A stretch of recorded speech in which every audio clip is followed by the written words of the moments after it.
Today's episode of DRL is brought to you by Hella Cocktail Company.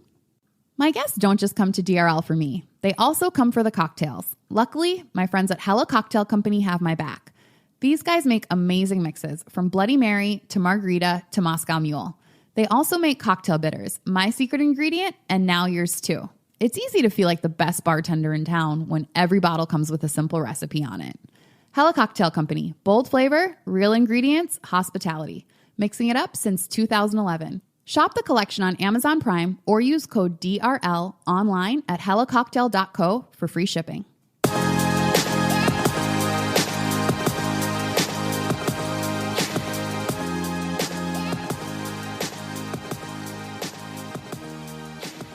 Hello, my lovely listeners. Welcome back to another episode of DRL, where we're talking everything dating, relationships, and love.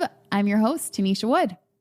We're actually a little bit hyped because I had another friend in town before my previous guest, and then they brought a friend, and Chris was here, and we were just all having a good time. We were like, we got to get on this podcast. So we're going to get into it because we have to go to dinner actually tonight.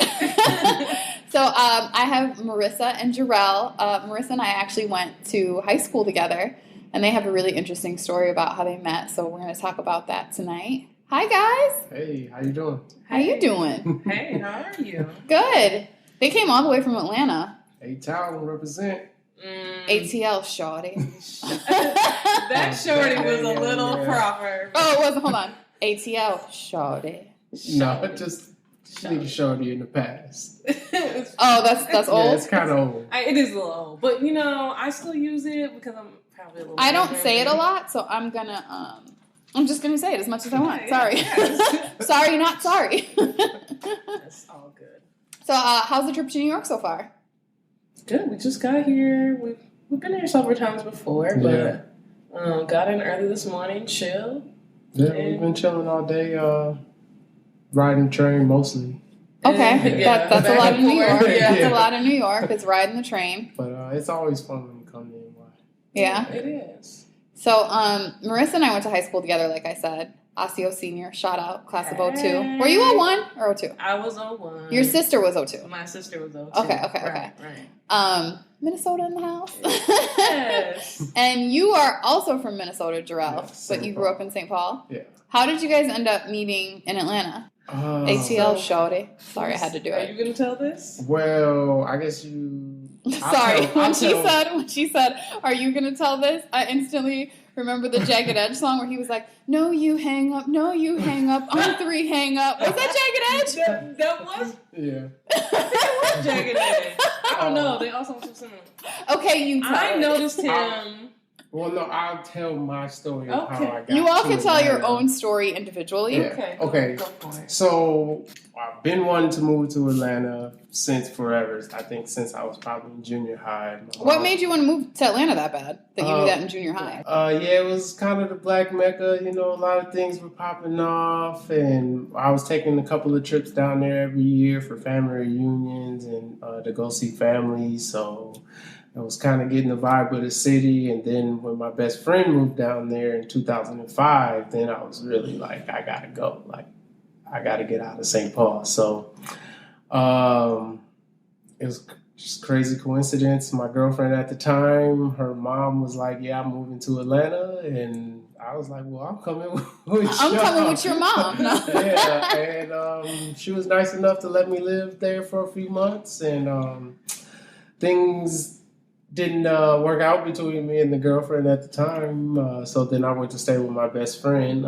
He was staying on the opposite side of the city. And then that's how I met Marissa. Yeah, we were living at the apartment. We stayed in the same complex, same apartment, just adjacent buildings. Oh, wow. Yeah. So it was just like a bumping into each other? Or how did that part actually come about? My side of it is I had been back in Atlanta. I went to school there. I went to Spelman. I left, did some things, was like, this is not for me. Let me come back. So I've been back. When you left, where did you go? I went home. To so Minnesota? I graduated from Spelman. I was like, yeah. Wait, I need to figure out my life. I need a job. I moved in back with my dad. And that was like a quick wake-up call. Like, okay, I don't want to be here in Minnesota. Like, it's too cold. Like, I'm used to living on my own. So I got it together, apply for grad school, and I went to Boston. Boston was not for me. Mm-hmm. So I was like, well, the last place I had fun and loved it was Atlanta, so I'm moving back. So I finished my master's program at SCAD down in Atlanta. And so when I moved back, I had been there, I don't know, maybe 6 months or so, and I noticed this guy working on his car with Minnesota license plates. And I was like, okay, black guy from Minnesota.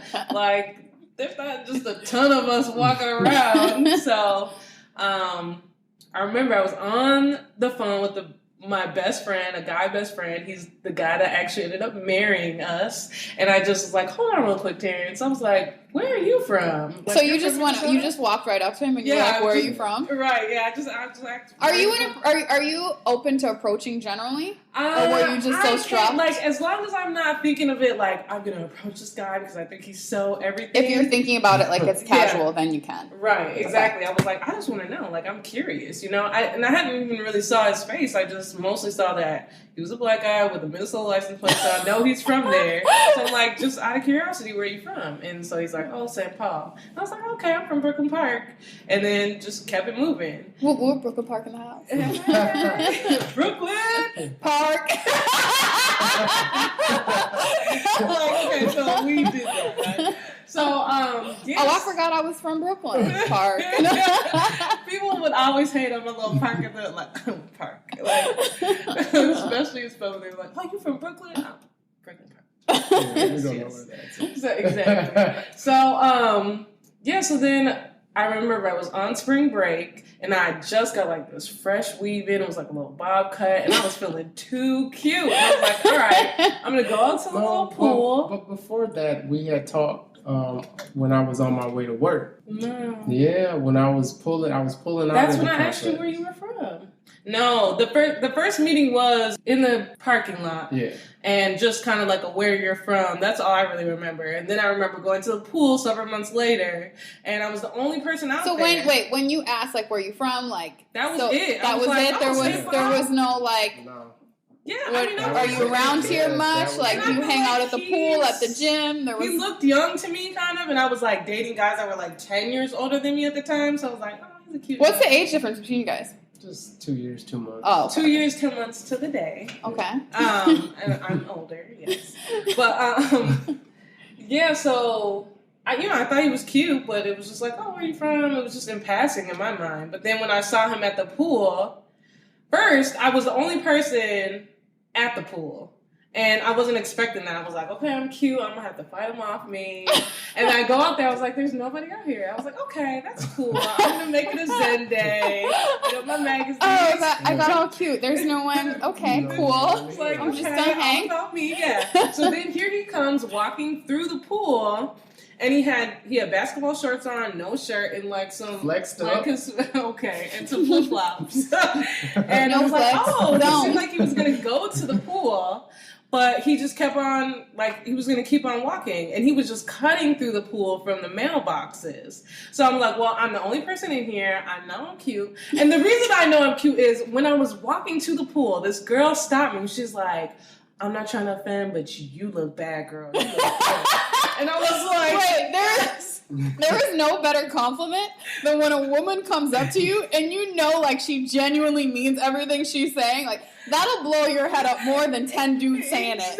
Like, one woman's compliment equals the compliment of 10 men. I was like, okay, you just affirmed what I had thought. Thank you. So when he was out there, I was by myself. I was like, oh, he's surely going to come up to me and talk or whatever because we met each other once before. I usually tend to holler at girls like that. How do you usually do that? Kind of just in passing type thing. If we somehow get to talking and it's a thing like that, then, but I'm not going to be like, oh, man, she's cute. Let me go over there and shoot my shot.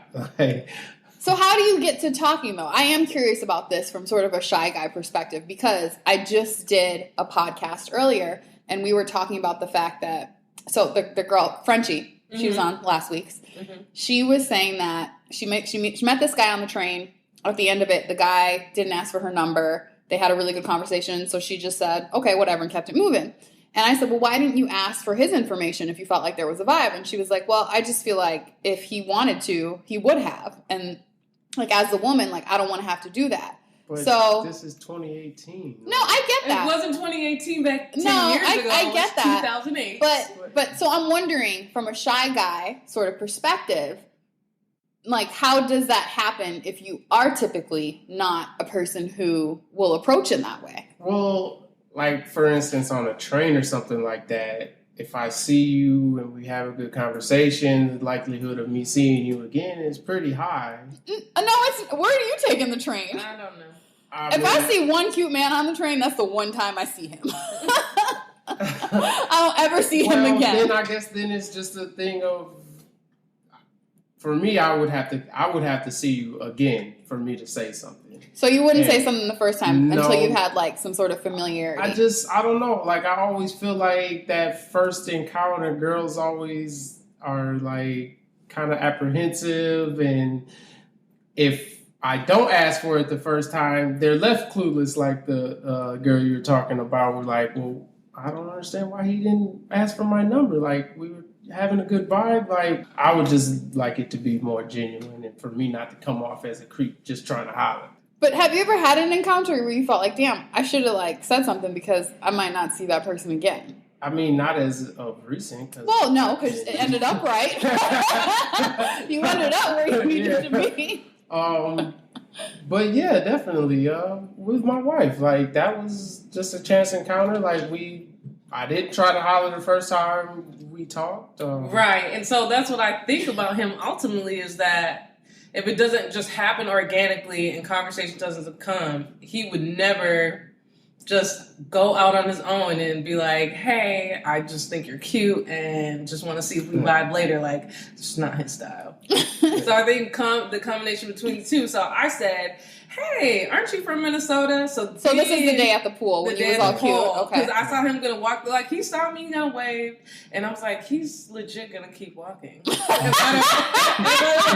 I don't say anything. And at that time, I wasn't like so into him. I'm just like I say what's a up. company fiend. Like, I'm an extroverted person, so I was like, I want someone to talk to. So once that happened, we just started talking naturally. Once I kind of just said, hey, aren't you from Minnesota? He came over, we started talking. And he left his cell phone, and he asked me for my phone number. He did. Mm-hmm. And he was like, but I don't have my phone on me. He's like, and he memorized my phone number. And I was like, oh, okay. You remembered it? Yeah. Without writing it down? Without writing it down. The only phone number I remember is 8675309. And mine.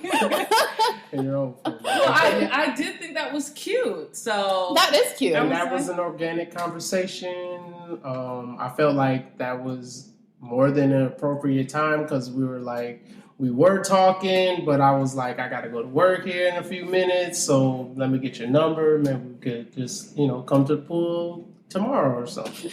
Let's meet here, same time, same place. Yeah. So that's how I would approach girls. So then after the numbers were exchanged, who sent the first message or did the first According call? to her, I was a stalker after that point.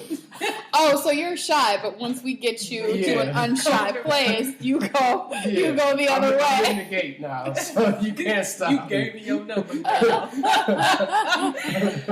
So yeah, he did start calling, and I was just like, why does this young guy keep calling me? Because like I said, it's not that he's so much younger than me, but because I was dating older guys at the time, he just seemed particularly young. He looks young, just in general. So yeah.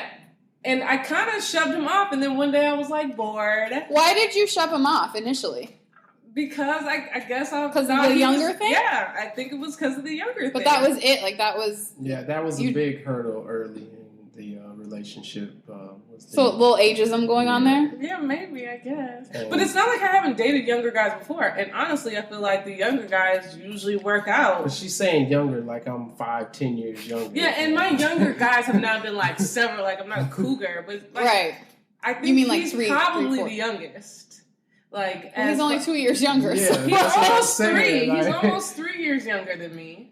And well, I look at it as 3 years younger. Okay. Because that's what it feels like the majority of the year. So when you say the guys you were dating were younger, you mean like a year? Like a couple years. Basically, okay. Younger grade. Like my boyfriend in high school was in your grade. Wait, who was your boyfriend in high school? Say the name. We need names. Oh, James Lenore. Oh my God! Shout out James. James, how you doing? Oh, man. Oh man. Over here. Yeah. So anyway, that was my high school boyfriend. I had to bleep that out. No, we not. We Edit taking James, and later. James is listening to this podcast. But he was younger than me. You see And what that you was gave a up, big James? deal in high school. That was a big deal in high school. Hold on. Are she really making it a big deal because he was 1 year younger? He was younger. It was a huge deal. As I said, it was a big hurdle. And it was a hurdle because, again, I felt like, A, he looked young, B, he was younger, and C, I was dating older guys. But do you think that the way he acted was Young? younger? No. Not So it was really just this is the actual yeah, number. I kept kind of saying, like, oh, what you saying? He was like, you gonna stop calling me. Like, Yeah, I'm by myself down here in Atlanta. Like, I'm grown. I'm handling my business. There's no reason you should be talking to me like I'm 17. Yeah, and he has kind of like an older soul out of the two of us too. So anyways, that's how we met. He started calling, and one day I got bored. It was like, I don't know, I was just like, I want some company. So I called him over. And I know that he lives, across the street. And he's cute. And so, yeah, called, like, you want to hang out? And then pretty much from there, we never stopped hanging out. Yeah. And that was the end. Do you know that I've always wanted to date somebody that lives in the same building but not with me? Because I'm like, how great is that? Like, we're all just like, we just hang out right then and there. But then you can leave and go home to your place. Yeah, but the thing about it is, like, what caused me big anxiety for a minute was like, am I going to give him my key? Because, like, he's always over here. Like, I should give him my key. But I had never given a guy my key before. And I just remember going back and forth in my head, like, I fully trust him, but do I trust myself? Like, How long had you guys been dating before you started thinking this? Like, what was the time period at the point that you were like, wow, should I give him my key? Less than a year. It was Yeah, it was definitely less than a maybe year. like 6 months. Because we were so close, we were always... Right, at each other's places. Yeah, like, right. When did you guys make it exclusive? Or did it just sort of happen? It happened over Christmas break. So we started kind of like seeing each other, like, I think early October, like right after my birthday. And then we obviously kind of went home together in a way because it's like, well, we're both going for Christmas. And Right. Both in Minnesota. So we booked our flights together, and he wanted to introduce me to his family, and I wanted to introduce him to my family, and we weren't official yet, but how come families were happening before official titles?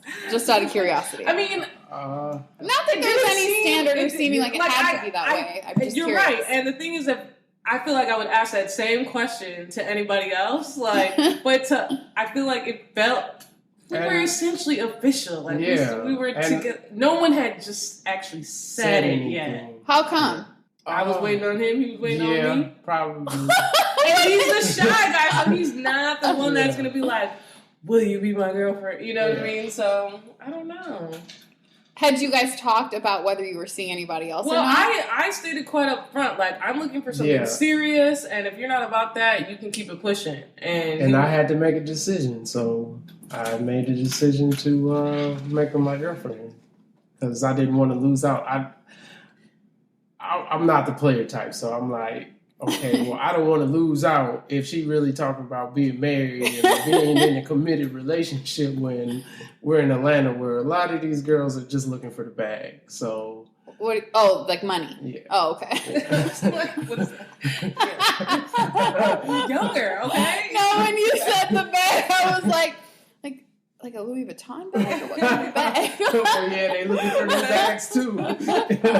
Any kind of bag they can get, but yeah, and I was with that because at the time that's what I kind of wanted. Like I wanted a serious relationship, but he's a serious relationship type of guy, is my opinion. Like I don't think he's ever not like when he dates a girl, he's just dating that one girl, so right? Like a serious relationship person. So how was Christmas with the families?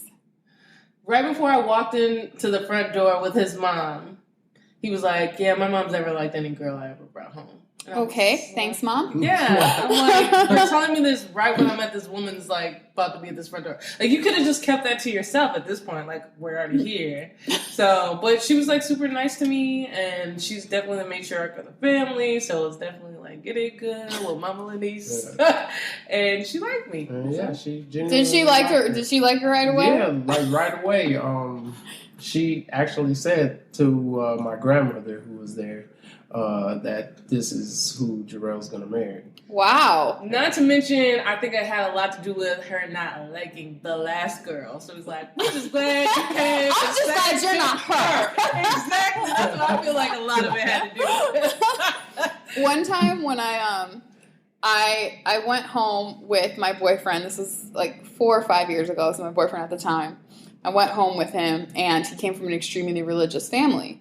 And I didn't grow up in a very religious family at all. And I always say, like, I'm not necessarily religiously educated, meaning like if there's Bible verses being thrown, I'd be like, way over here. Shit, what does that one mean again? And so right before we walked into church with his family one day, he says, "Oh, and by the way, I told my mom you're, I don't know, whatever the heck they were, like insert form of Christianity." And I was like, okay. Not gonna be able to fake So then she was like, "Oh, like what church do you go to?" Blah, blah, blah. And I was like, just looking at her with a blank stare. I would have looked at him like, what church do I go to? And so, like, that was part of my decision where I was like, yeah, I just want a man that's, like, comfortable 100% with who he is and the person he's dating, and this is not for me. Anyway, my point is, don't spring things on people, moments before. Right before. Give them prep time. Yeah, it worked out, thankfully. There were some other issues that night. What happened that night? Well, a couple of people got drunk. Who? You? By a couple people, I mean me. Yes, one of them being me, the other being my aunt, and kind of made a scene at Christmas dinner. Yeah, what was the scene? It was just a lot of yelling and arguing and something about a card game or dominoes. Yeah, I think they were playing dominoes and it just got out of hand. My aunt caught feelings because she was kind of toasty, and Marissa's just sitting over in the corner, kind of looking like, "What did I get into?" And yeah, it was. I mean, you can't be mad. Your extended family is your extended family, and that is what it is. She saw firsthand how the family acted. Oh, you know what though? You get that first trip, and you know what you're getting into. It gives you the option. Right away. No, older people do that though. They bring up stuff from like 1972, and I'm like, why are you bringing this up now? Who cares? Yeah, I don't even know if I realized so much. I just kind of assumed, okay, that's normal. Like, it wasn't like anything crazy to me, but to them, they were like, "Oh my god, I can't believe this was happening." But that was cool. So then, after Christmas, though you guys weren't officially official, did that solidify? Things? Yeah, by the time we came home, we were official from the Christmas break. Was it an official conversation, or was it? It was a conversation. Like you said, he was a little wasted, so it was like an emotional conversation. But we both agreed, basically, on the way to my uncle's house. But I mean, we were meeting the family. So we were young. Can I just preface? We were like 23 and 26 at the time, so we've been together for a while. But yeah, it worked out. What I loved about this relationship, though, is that we never broke up. We never I need my space or my distance. We argue well together, if that makes sense. You have to learn how to fight, because it's not never going to happen. It's always going to happen, but it's knowing how to do it right, where it doesn't affect things in the future, where it's like we can deal with this thing cross the line in the moment. Or say something you just can't take back. Or just hurt the other person's feelings so much that they don't want to even talk to you. Do you feel like that's a skill you both sort of had individually, or just together it sort of worked out that way? That's a good question. I feel like I was never one to argue. But I think I learned from my previous relationship that, I didn't want to argue, but I would have to at some point address it. And by just knowing that and, knowing what happened in the past, I'm like, okay, well, maybe we're not going to talk about it right now. Maybe let me just gather my thoughts and then we can sit down and actually have a discussion about it rather than screaming at each other and then we both go our separate ways and be pissed off. Mm-hmm. So I'm an address it now type of person, though. So he might be a little quiet about that in the moment. But I leave a lot of open-ended questions, like, it's your turn to talk now. It's like... And she hates when I don't answer and I'm trying to formulate an answer or, gather my thoughts to, come back at her with something. So how does it work well for you guys to disagree respectfully? Because it seems like you both have very different personalities. Like, you're very I know exactly what I'm thinking. Marissa, I know exactly what I'm thinking right now in the moment. I'm going to tell you how I feel. You are Jarrell, I need a moment. I need to think about it. I need to think about my thoughts and my feelings and how I'm going to come to this. He lets me go off and then, at some point he addresses it when he wants to or when I put up enough of a bitch fit. And then we move on and I'm like, yeah, that's all I wanted was your input or your thoughts or if you're pissed off, I want to know or not. And usually we but can then leave the argument it's such a drain on a relationship. That's why I'd rather not do it. Just if we're gonna argue, why are we even together? Right. If we can't talk about things, then I feel like a lot of arguments come through in growth points, like maybe a major life change, we moved and we're really trying to find our way and get kind of comfortable again. So a lot of arguments might come up that way, but once we kind of settle in and understand each other's viewpoints, we're pretty smooth sailing for the most part. Until the next shift comes. Yeah. And I also think we both kind of resolved in our head this is our person, so no matter what it is, we'll get over it. Through it. Yeah, we'll go through it, and it's not on the other side, he's not there. I'm right. not there. So how did the marriage happen? Like she said from the beginning, she was like, I needed a serious relationship, and 2-3 years goes by, and she's like, well, what's going on? And at that time, I'm 26? I'm not even thinking about it because I know I'm not nowhere close to being ready for marriage. But again, I had to make a decision. Man, am I going to be I don't know if I'm ready and let a good one go when I know what she's about and start over again? Because, again, we're in Atlanta. I mean, they're a dime a dozen, but good one isn't. So, right. Yeah, I just remember going my sister got engaged and married to her guy, and they had known each other less time than Jarrell and I. Pressure. Don't tell me you were doing the comparing. My sister, who's been with her guy for a year. My best friend was dating this guy, and she's like, he's talking marriage. I was like, this is some bullshit. We've been together for 3 years or 4, I don't know. And so I was just kind of well, when you playing your card?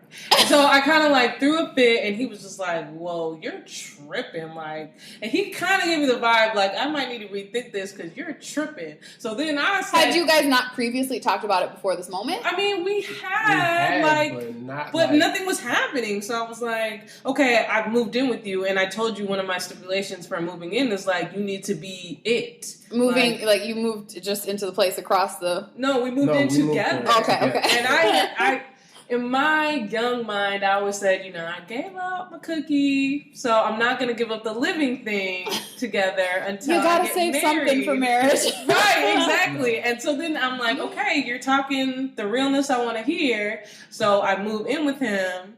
And then, and he was kind of it's non-negotiable. I would never marry someone that I didn't live with and have that experience with first. Oh, I would never either. So you don't know somebody until you live with them. You truly do not. The relationship a lot. Hell yeah! I would never. I would have tried it. Never. So he was never. Yeah, that's how he was. Never.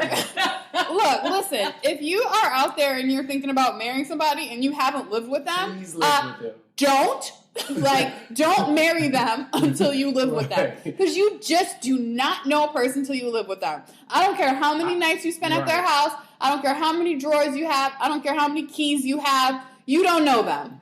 I mean, that's probably very true. So he had, his roommate was his best friend. They had moved to a different place, and I had to make the decision as to whether I was going to sign another lease on my own or piggyback off of them to the end of their lease. And I figured if I can live with both of them, and it goes well, then I can definitely live with just him and it will go well. So, and then that's what happened and it went well. So we moved in together. So then that had, some time had gone by and I'm like, why am I not hearing any, more serious talk? I wasn't in no position to be talking. But can I ask though, Marissa, why did it matter? You're in a relationship with this man that you love, he loves you, you guys are progressing. Yeah. Why did that part of it matter? Because I'm just getting to a place in life right now where I'm actually wondering how much marriage matters. Like, if I marry Chris tomorrow, what actually changes other than now we're, by law, he's going to owe me some money if he splits? I think a lot changes mentally. Honestly, I really do. Your level of commitment, because I feel like I listen to your podcast and I feel like I have a lot of similar thoughts when I was single as you do, or that you express that you have, which is kind of like I can do this all by my damn self, like real talk, like I don't need nobody or nothing, you know what I mean? Like, and that's how I fully felt, like I was done with guys right before I met Jarrell. Remember, she was bored at the apartment. I was bored, but the thing remember, is, she caught me up. And the thing is, like, when I said it, I kind of just didn't care. I was like, look, I'm about everything real or nothing at all. We could just sleep together, and I just want the line to be drawn. And when he said he was serious, I was like, my first thought was, it was that simple all along. Why haven't I been giving this speech all along? Yeah, just express what I want up front, and it was given to me, basically. Right. I was like, I probably should have tried that some years ago. That's advice for you, ladies. It surely is. I always say stay what you want. Stay with your purposes. Yeah. Dudes will play you along and string you along. He's like, that's if what they I'm going can. to do until you maybe give the ultimatum, right? So, but it's... So I had a lot of the same kind of viewpoints of, like I can do this all by myself or whatever. But the whole concept of marriage is that I'm going to try through those times. Like when it's like, I don't really need this. Once you're married, it's like, it's a process, it's a system. Like we were best friends too. So I just think it's a lot harder to get out of mentally and physically out of a marriage than it is out of a relationship. I see billboards for it's like $100, get your divorce here. So yeah, no, I'm not giving half my stuff up. No, but like I do sort of wonder what that mental shift is. Like I don't necessarily understand it, and because maybe I'm not in one, so I can't. And I was young at the time too. I might have felt different now if I was, 34 and still single. I might not think that marriage was all that, because I had been living all this time. But I was 26 at the time, so I did still have that picture of wanting to get married and have kids and all that kind of stuff. And if I didn't, I wanted to be the exact opposite of that. Like this business bitch, like I own everything and I've traveled everywhere. Exactly. Like I was like, that was a crossroads at my point, at the point in which I met him. So it was like, either you about this or that's cool and I'm going to be about that over here. And when he honestly kind of caught me off guard because I was fully expecting the bullshit. And he was like, okay. And I was like, okay then. And from there, I just noticed something different in the fact that I think if I'm really kind of like open, I always worried about the guy like jetting at some point. Like, what can I do for him not to get so mad that he doesn't want to leave? And always being concerned about stepping that 1-2 bounds too far or him not coming back. Always having that anxiety is he going to come back tomorrow kind of thing? Is he still cool with this? And with Jarrell, that worry really started to diminish. And I'm like, I know because of consistency, he's going to be here tonight right. by 8:00, like, or whatever time, like, he's going to be here. He's consistent. And that meant a lot to me. I don't know. I think it was more of, I guess the level you're talking about is different, definitely financial, because before, like, I feel like we were struggling and we were living together, and it's like, well, if we're living together, why don't we just put our money together? Like, we're together, right? Practical. And at that point, it's like you're hesitant because it's not your spouse and you're sharing money. But that when you do that, you're like, okay, now it brings a whole nother level of trust in, because now it's like, okay, this person has access to my livelihood. Literally. Yeah. So if I get screwed, then I'm screwing myself. So it just brings in a whole nother level of trust. Responsibility on your own part to keep it going. How long have you guys been married now? It'll be 5 years tomorrow. Oh, wow! Happy anniversary! Thank you. Thanks for celebrating on DRL Podcast. So what do you feel like you guys have learned in your 5 years of marriage that you didn't know at the beginning? I've always heard that, marriage is hard. If you guys make it to your first 3 years, I believe it is, that, you'll be all right. And then I hear some people saying 5 years, and our first few months were bad of marriage. I hear a lot of people say that the first few months of marriage are the hardest. Pains. And I think that's, when you were talking that, I feel like that's reminded me, that would probably be one of my biggest things, that you have to remember that it ebbs and flows. Like, you're gonna have, I remember you said maybe it was a couple podcasts ago, or maybe I was listening to an old one, like, like you have your bad years and your good years, and you're like, years? I can't be bad years. And we've had bad years and good years, whether it was something that was happening with me personally, and he had to, like, deal with it with me because that's what I was going through, or vice versa, or just us as a couple, like, just butting heads all the time and really trying to push to the next level of our relationship. It's like, just know that career-wise. Career-wise, all kinds of stuff. Just knowing that at the end of the day, that person is not going to get up and walk out on you. Like, and just realizing, because I'm such a planner. Like, I want things to go so well and, so and that's organized. Why it works too, because I don't plan anything. Like, so we're like polar opposites of each other. Like, she's an extrovert, I'm an introvert. She's a planner. You just go with the flow. Yeah, I just go with the flow. And then there's things like that we have in common that are like, wow, like, you don't like mayonnaise either? Apparently black people don't like mayonnaise. I like mayo.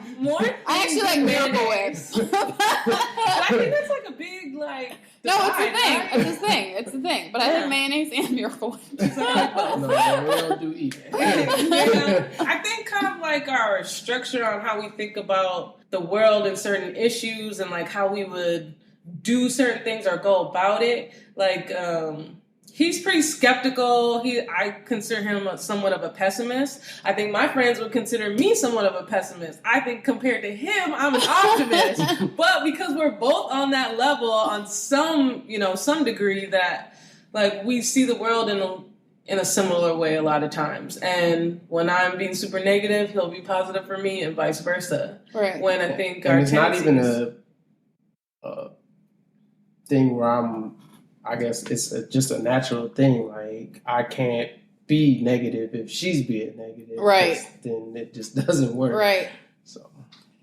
So is there something that you guys wish people would have told you before you got married that you know now? Like, if I knew then? No, the only thing I will say is, when we first got married, he had some opinions that I never knew he had. And like what? And I discovered them right after we got married. I was like, huh. Like what type of opinions? Stuff that was important enough to me. I mean, he wasn't like, I was going to vote for Trump. No. Oh, God. Okay. No. But I can't think of an example right now. I think the big one was religion. I kind of thought about that. Yeah. What do you think about religion? Well, I think his views changed over times, too. Yeah. Well, my views on religion are basically... I just don't get down with the whole religion scene. I was kind of always a skeptic. Growing up, I watched a lot of science, and I was really into science and astrology and stuff like that. So, astronomy, excuse me. Mm-hmm. And I would always wonder about things and certain things. You're like, so when the Big Bang happened, then what? And then certain things and, religious books, I would have questions and people would refer me to back to those books. And I'm like, well, that's not going to answer my question. It's only going to raise more questions. So I just started having really a lot of doubts about it, and my views kind of really... That was a struggle. But you guys hadn't talked... Do you have... what is your view on it? Well, she knew that I didn't go to church and wasn't, and I'm not doing a huge church person either. I mean, I have phases in my life where I go more and then times I don't go in. Why did it become an issue? Become an... Yeah, well, one thing is I thought we were a little more on the same page than we ultimately were. And I don't think it was false on his part. I think, like I said, he just kind of started to change his views more as time went on.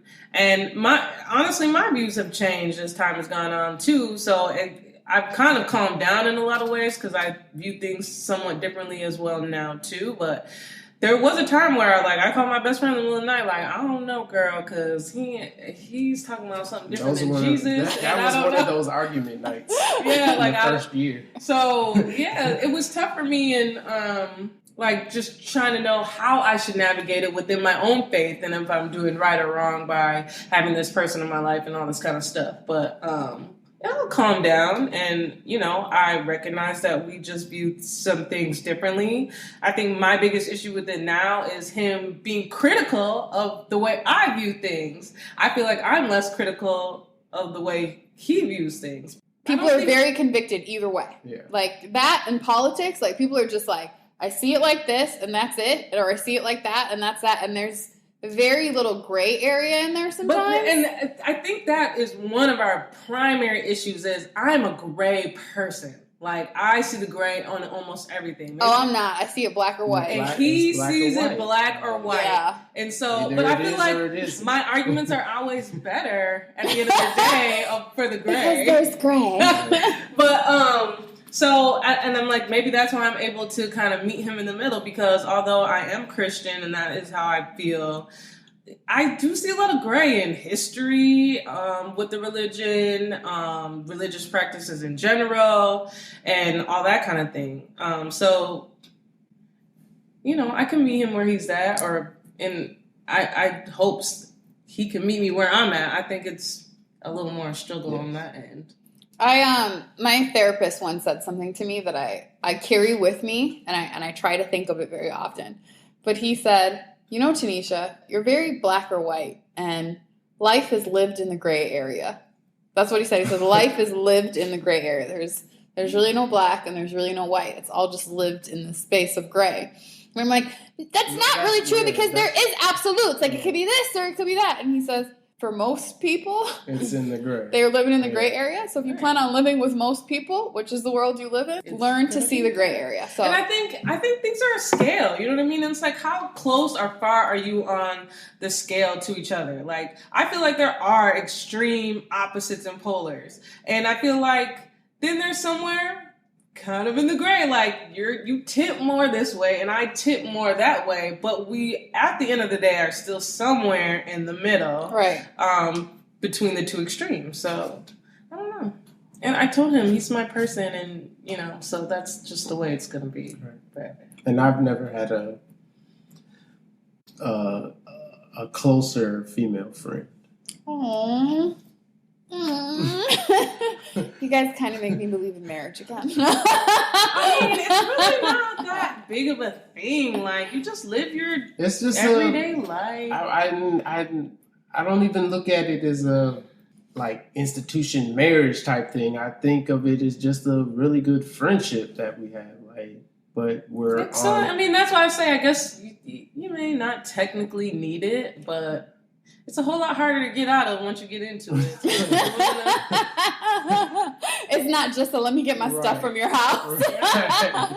So what is your favorite thing about him? Favorite thing?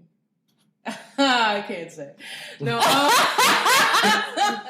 We'll do that on the After Dark podcast.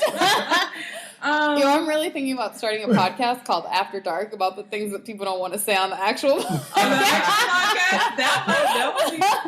That would be fun. No, I think it's, how positive and how much he believes in me. Like, I know he's kind of like a naturally kind of pessimistic person, and he's always so positive for me. And I feel like that just really comes from a genuine place, especially since I know his natural tendencies. So I would say that's one of my favorite things about him. How about you? I guess the creativity. She's an interior designer, so our house is laid. Our house is lit. When we moved into our first apartment together, I'm not even lying. Our apartment was together in like 2 days, like fully laid out. We didn't change anything for the a year and a half that we were there. So, yeah, I definitely like the creativity. Only for my interior design, though, baby. I knew you were going to. She was looking at him like, I know you got more to add to that. I was waiting. You only said one thing. My creative he said your creativity, which he gave the example of the interior design, but overall he meant creativity. And the planning, too. Just like all our trips, she's planned. I've given input, but for the most part, she's planning out what we're doing day to day. Input as in, no, you can't spend that much. How much is that? No, work in a different budget. Yeah, exactly. And she, just like I push her to, be positive, she pushes me because the profession that I'm in now, auto technician, I was not going to go into the field, like, at all. I have a computer science degree. I was thinking about going back for business and comboing the two and maybe doing something, but I just was not into computers anymore. And she was like, well, you're always messing with your car. Why don't you, go to school for that? And I was like, well, duh. Like, I've been doing this since high school. I don't know why I didn't, think right about woman that. will push you in the right direction. Yeah, I'm just saying. Yeah. I'm just saying. So, yeah, and ever since, not even lying, my life has been so much better since I've changed professions. Aww. And the stress Thanks level, just everything has been so much more positive. I'm working where I've always wanted to work, at Mercedes-Benz. So. That's dope. I really do think that, though. I'm not shitting on men in any way when I say this, but I do think that the right woman in your life will bring your life to new heights that you never even thought of before. Yeah. Like that creativity. It just is. It just is. Because my 10-year high school reunion was about a month ago, and I'm just looking back like 10 years ago, I would have never thought I'd be here where I am, having a house, married, with a career, a wife that has a career, Spelman night, like it just wasn't in my realm at all. So. Aww. What you say is very true. I love this. I love you guys together. What is one piece of advice you would give to couples to help them get to, 5 years of marriage? Yeah, just know that you're going to make the commitment in your mind that you're going to be there for the person. Right. If you're not going to be there, or you're having any doubts about it, then I don't feel like you should be. Don't make false commitments that you can't keep before you make them. Right. And I feel like the biggest thing is like all this advice and how do you do with argument. When you meet the right person, I personally feel like all the rules and all the bullshit just kind of go out the window, and it just one rule that we did have though is we never went to sleep angry at each other. Have you kept that? For the most part, there's been a couple of nights, but for the by the majority, morning, there's kisses. For the majority of the time, though, definitely He kisses me every morning before he goes to work. He goes super early. So I know if he doesn't kiss me before he goes to work, oh, he's for real. And that's only happened twice in 10 years. So, and I can't even remember what those arguments were about per se, but it's like, oh, he left without even saying. Oh, he mad. Yeah. Exactly. And I know I feel like I already know it's even a struggle for him to do that. Like, I am not going to say goodbye to prove how pissed off I am. Like, right. No, I'm that type too. Like, if I'm mad, you gonna know. Another piece would just be to talk. Like, I guess, communication. yeah, a lot of people just don't talk to each other. And it's like, well, how are you guys in a relationship and you guys don't talk? Right. Like, that's the whole premise of being in a relationship, is that don't shut down. That person is there for you as a friend, as, confidant, everything, so that you guys can talk and work through your issues. If you can't do that, then what's the point? What is the point? Might as well just be cut buddies. So what's next for you guys? I really want to travel a lot, and so I'm starting to make changes in my career to be open to doing that. I just started a virtual interior design business. Yes, tell us about that. i-designbox.com. It's a virtual interior design consultation business where you can kind of put together a room in 6 easy steps. And I figured a virtual online business will make me accessible to the world. Like, I can travel with my business, I can keep my clients, and let those influences that I get from my travels help with the design that I implement for clients. So how does that work? Like, if I wanted to redesign everything this you you can do through your phone these days, right? Or your digital device. So the concept is, the 6-step process has to do with us introducing each other. You take a style quiz. Once you take the style quiz, you decide on your package. I have 3 easy packages to select from, depending on the size of the room or how much work you need done within the room. We'll do a video chat consultation where I get to meet you in person. You can show me your space. And from there, we'll start the design process if we decide we're a good fit for one another. And I can do everything digitally and send it to you when you're on the go. You can check it out as you're getting on the plane or wherever via your digital device, and we can make decisions, and ultimately I will put together a product list for you, a floor plan layout, and even do purchasing and that kind of thing, and help you put it all together, help you reach out to contractors if you need it, or any other kind of workman, and you get it done. Okay, honest opinion. Mm-hmm. How would you redesign this space? Your space is great. I have to say, this was both Chris and I put together. You've done well. Okay, so this was moving 2 people into one place.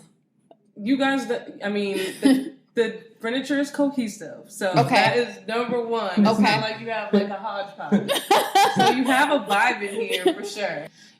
Really what my kind of philosophy is, design your lifestyle. So whatever works for you, and finding a signature style that really fits with you. So you can start with like a traditional style, whether it's modernist or minimalist or vintage even. But then you put your own spin on it. I really get to try to know your personality so we can add and interject specifically what is you or who you guys are as a couple. I like it. I love you 2 together. I'm really glad you guys came out tonight. I had a lot of fun. Thanks for having us. Brought me back to Osseo Senior High in Brooklyn Park. Yeah, we're gonna reminisce some more. Can people reach out to you guys? Yeah, I can be found on Instagram at iDesignBoxLLC. And definitely check out the website and try the freestyle quiz at i-designbox.com. Well, my Instagram tag is JSWHOTBOY. That's JSW Hot Boy. Oh my God. I need a hot boy. So Baby, you 90s. got what I want. Yeah, that's my only social media tag. I'm not a big social media guy. So. I kind of figured. Well, thank you guys. Really appreciate it and really enjoyed your company tonight. Please reach out. Let me know what you think of today's show at Tanisha Wood on Instagram, Twitter, and Facebook. And until next time, wish me love. Hello again, my lovely listeners. Thank you so much for tuning in to today's episode of DRL. If you like the show, be sure to go on iTunes and leave a rating and also write a review. And don't forget to share with your friends and tell them all about DRL. Thank you so much for supporting.